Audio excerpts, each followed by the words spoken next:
ನಮಸ್ಕಾರ ಸ್ನೇಹಿತರೆ. ಕೆಲವೊಬ್ಬ ಆಟಗಾರರು ಎಷ್ಟೇ ಪ್ರಯತ್ನವನ್ನ ಪಟ್ಟರೂ ಟೀಮ್ ಇಂಡಿಯಾದ ಕದವನ್ನ ತಟ್ಟೋಕೆ ಆಗಲ್ಲ. ಅದಕ್ಕೆ ಬೆಸ್ಟ್ ಎಕ್ಸಾಂಪಲ್ ದೇವದತ್ ಪಡಿಕ್ಕಲ್. ದೇಶಿ ಕ್ರಿಕೆಟ್ನಲ್ಲಿ ರನ್ ಮಳೆಯನ್ನೇ ಹರಿಸಿದ್ರೂ ಲಕ್ ಅನ್ನೋದು ಅವರ ಕೈ ಹಿಡಿತಾ ಇಲ್ಲ.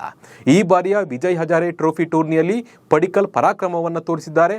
ಲೆಕ್ಕವಿಲ್ಲದಂತೆ ಸೆಂಚುರಿಯನ್ನು ಸಿಡಿಸಿದ್ದಾರೆ.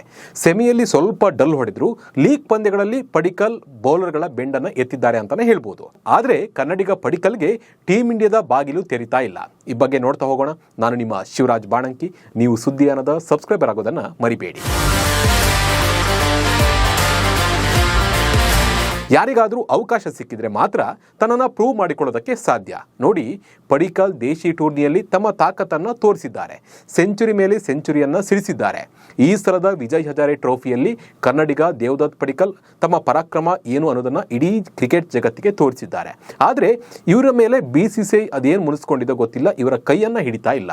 ಪಡಿಕ್ಕಲ್ ಅಂತಾರಾಷ್ಟ್ರೀಯ ಪಂದ್ಯಗಳನ್ನು ಆಡಿದ್ದಾರೆ ಈಗಾಗಲೇ, ಆದರೆ ಹೆಚ್ಚು ಚಾನ್ಸ್ಗಳು ಇವರಿಗೆ ಸಿಕ್ಕಿಲ್ಲ. ಭಾರತ ತಂಡದಲ್ಲಿ T20 ಟೀಮ್ನಲ್ಲಿ 2 ಮ್ಯಾಚ್ನಲ್ಲಿ ಇವರಿಗೆ ಚಾನ್ಸ್ ಸಿಕ್ಕಿದ್ರೆ, ಟೆಸ್ಟ್ನಲ್ಲಿ 2 ಮ್ಯಾಚ್ನಲ್ಲಿ ಇವರಿಗೆ ಚಾನ್ಸ್ ಸಿಕ್ಕಿದೆ. ಇನ್ನು ಏಕದಿನ ಪಂದ್ಯಗಳಿಗೆ ಪಾದಾರ್ಪಣೆ ಮಾಡೋ ಭಾಗ್ಯನೇ ಇವರಿಗೆ ಇನ್ನೂ ಸಿಕ್ಕಿಲ್ಲ. ಆದರೆ ಈ ಸಲದ ವಿಜಯ್ ಹಜಾರೆ ಟ್ರೋಫಿಯಲ್ಲಿ BCCI ಬಾಗಿಲನ್ನು ಬಡಿದು ಪಡಿಕ್ಕಲ್ ತಟ್ಟಿದ್ದಾರೆ. ಆದರೆ ಯಾವುದೇ ಫಲವನ್ನು ಈ ಸಲ ನೀಡಿಲ್ಲ. ಸ್ನೇಹಿತರೆ, ನಿಮಗೆಲ್ಲ ಗೊತ್ತಿರೋ ಹಾಗೆ ಕರುಣ್ ನಾಯರ್ ಎಂಬ ಕರ್ನಾಟಕದ ಅದ್ಭುತ ಪ್ರತಿಭಾವಂತ ಕಣ್ಣೆದುರೇ ಕಳೆದು ಹೋದರು. ಈಗ ದೇವದತ್ ಪಡಿಕ್ಕಲ್ ಪರಿಸ್ಥಿತಿಯು ಅದೇ ರೀತಿ ಆಗ್ತಾ ಇದೆ ಅಂತ ಹೇಳಿ ಗೊತ್ತಾಗ್ತಾ ಇದೆ. ವಿಜಯ್ ಹಜಾರೆ ಟ್ರೋಫಿಯಲ್ಲಿ ರನ್ ಹೊಳೆಯನ್ನೇ ಹರಿಸಿದ್ರೂ ಕೂಡ ಎಡಗೈ ಬ್ಯಾಟರ್ BCCI ಆಯ್ಕೆ ಸಮಿತಿ ಕಣ್ಣಿಗೆ ಬೀಳ್ತಾ ಇಲ್ಲ ಅನ್ನೋದೇ ವಿಪರ್ಯಾಸ. ಕರ್ನಾಟಕದ ಭವಿಷ್ಯದ ಕ್ರಿಕೆಟ್ ತಾರೆ ಎಂಬ ಭರವಸೆ ಮೂಡಿಸಿರುವ ದೇವದತ್ ಪಡಿಕ್ಕಲ್ರನ್ನ ಯಾಕೆ ಸೈಡ್ ಲೈನ್ ಮಾಡ್ತಾ ಇದ್ದಾರೆ ಅನ್ನೋದೇ ಕೂಡ ಗೊತ್ತಾಗ್ತಾ ಇಲ್ಲ. ಆಫ್ ಸೈಡ್ನಲ್ಲಂತೂ ಪಡಿಕ್ಕಲ್ ಆಟ ನೋಡೋದೇ ಒಂದು ಕಣ್ಣಿಗೆ ಹಬ್ಬ ಅಂತಾನೆ ಹೇಳ್ಬೋದು. ಇನ್ನು ಸ್ಕೇರ್ ಕಟ್, ಕವರ್ ಡ್ರೈವ್ ಎಲ್ಲವೂ ಕೂಡ ಪರ್ಫೆಕ್ಟ್. ತುಂಬ ಹೈಟ್ ಇರೋದ್ರಿಂದ ಎಂಥ ಪರಿಸ್ಥಿತಿಗೂ ಹೊಂದಿಕೊಳ್ಳಬಲ್ಲ ಆಟಗಾರ. ಸುದೀರ್ಘ ಕಾಲ ಕ್ರೀಸ್ಗೆ ಅಂಟಿಕೊಳ್ಳಬಲ್ಲ ಆಟಗಾರ ಪಡಿಕ್ಕಲ್. ಈ ಪಡಿಕ್ಕಲ್ರನ್ನ ನೋಡಿದರೆ ಕೇವಲ ಒಂದಕ್ಕೆ ಫಿಟ್ ಆಗ್ತಾರೆ ಅಂತ ಹೇಳೋದಕ್ಕೆ ಆಗಲ್ಲ. ಇವರು 3 ಮಾದರಿಗಳಲ್ಲೂ ತಂಡದ ಆಸ್ತಿಯಾಗಬಲ್ಲ ಆಟಗಾರ ಅಂತಾನೆ ಹೇಳ್ಬೋದು.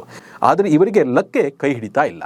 ಪ್ರಸ್ತುತ ವಿಜಯ್ ಹಜಾರೆ ಟ್ರೋಫಿಯಲ್ಲಿ ದೇವದತ್ ಪಡಿಕ್ಕಲ್ 4 ಶತಕಗಳನ್ನು ಗಳಿಸಿದ್ದು ಟೂರ್ನಿಯಲ್ಲಿ ಅತಿ ಹೆಚ್ಚು ರನ್ ಗಳಿಸಿದವರ ಪಟ್ಟಿಯಲ್ಲಿ ಮೊದಲ ಸ್ಥಾನದಲ್ಲಿದ್ದಾರೆ. ಈ ಸಲ ಪಡಿಕ್ಕಲ್ 4 ಶತಕ 2 ಅರ್ಧ ಶತಕದ ನೆರವಿನಿಂದ 721 ರನ್ ಗಳಿಸಿದ್ದಾರೆ.